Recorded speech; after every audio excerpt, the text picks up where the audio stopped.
Jumpa lagi dengan saya, Mr. Sorchan, di dalam channel pengembangan kepribadian atau mentoring self improvement. Saat ini kita belajar karakteristik umum dari orang-orang yang memimpin karena jabatan. Kita tahu di 5 level kepemimpinan jabatan ini paling rendah. Di segmen sebelumnya kita sudah mendengarkan. Saat ini kita melihat karakteristik umum dari orang-orang yang memimpin karena jabatan. Pemimpin karena jabatan lebih memilih berlindung di bawah pangkat ketimbang keahlian. Ada satu kisah tentang prajurit Tamtama saat Perang Dunia ke-1. Di medan perang, ia melihat ada cahaya di parit perlindungan. Lalu dia berseru, "Padamkan korek api itu!" Dengan sangat menyesal, dia mengetahui bahwa si pelanggar itu adalah seorang jenderal bernama Blackjack Pershing. Takut akan dihukum berat, prajurit itu berusaha meminta maaf sambil tergagap. Tetapi Jenderal Pershing dengan santai menepuk-nepuk punggungnya sembari berkata, "Tidak apa-apa, nak, untung saja saya bukan letda atau letnan 2. Semakin tinggi tingkat kemampuan seseorang dan semakin besar pengaruhnya, semakin tenang dan tegas pula dia dalam bersikap. Letnan 2 yang baru menjabat mungkin tergoda untuk mengandalkan pangkatnya dan memanfaatkan pangkatnya sebagai senjata. Tapi jenderal tidak begitu.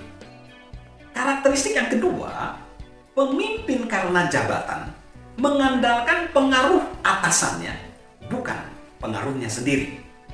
Leo Durocher, salah satu orang yang namanya diabadikan dalam Hall of Fame Baseball, yang mengelola klub Baseball Giants dari tahun 48 sampai 55, suatu kali dia melatih di bidai pertama di pertandingan persahabatan di United States Military Academy West Point atau Akademi Militer Amerika West Point. Selama pertandingan persahabatan itu ada seorang kadet yang cerewet terus-menerus dan meneriaki Durocher dan berusaha memprovokasinya. "Hei, Durocher," serunya, "bagaimana bisa pemain amatir sepertimu bisa bertanding di liga utama bisbol?" Durocher berteriak dan menjawab sambil bergurau, "Anggota Kongres yang menunjukku." Guys, sahabat Mr. Sorchan, hanya karena orang-orang bisa ditunjuk untuk memegang suatu jabatan, mereka tidak serta-merta mampu mengembangkan pengaruh. Berhubung beberapa pemimpin yang ditunjuk memegang jabatan tidak mampu mengembangkan pengaruh atau wewenang, mereka lantas mengandalkan wewenang atasannya atau orang yang menunjuk mereka. Setiap kali mereka khawatir jika anggota tim tidak akan mengikuti mereka, mereka akan cepat berkata, "Kita harus melakukan ini sesuai perintah bos." Ingat guys, wewenang pinjaman semacam itu akan sirna oleh waktu. Lalu yang ketiga, pemimpin karena jabatan tidak dapat membuat orang-orang di luar wewenang mereka untuk mengikuti mereka. Umumnya, reaksi para pengikut terhadap pemimpin yang mengandalkan jabatan hanyalah melakukan apa yang disuruh. Jika kita mengamati pemimpin meminta orang-orang melakukan lebih dari yang diharapkan, seperti lembur atau memberi upaya lebih, lalu mendapatkan penolakan atau balasan, itu bukan pekerjaan saya. Maka kita mungkin sedang menyaksikan dampak dari pemimpin yang hanya mengandalkan jabatan. Mereka yang menegaskan kepemimpinan hanya melalui jabatan akan mendapati diri mereka di tempat orang-orang yang hanya melakukan apa yang diminta atau sesuai dengan wewenang jabatan tersebut.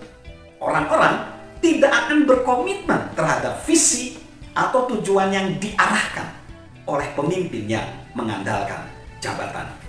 Nah, guys, sahabat Mr. Sorchan, jika salah satu karakteristik tadi menggambarkan kita, maka kita mungkin terlalu mengandalkan jabatan. Artinya, kita harus bekerja lebih keras mengembangkan pengaruh. sebelum kita melakukannya, tim yang kita pimpin akan memiliki semangat rendah dan kita akan merasa setiap tugas sebagai cobaan berat. Untuk mengubahnya, kita harus berfokus naik ke level berikutnya, yaitu level kedua, perkenalan, yang akan dibahas di segmen berikutnya. Salam mengembangkan kepemimpinan dalam diri kita, dan salam sehat selalu, salam sukses selalu dari saya, Mr. Sorchan. Halo guys, sahabat Mr. Sorchan.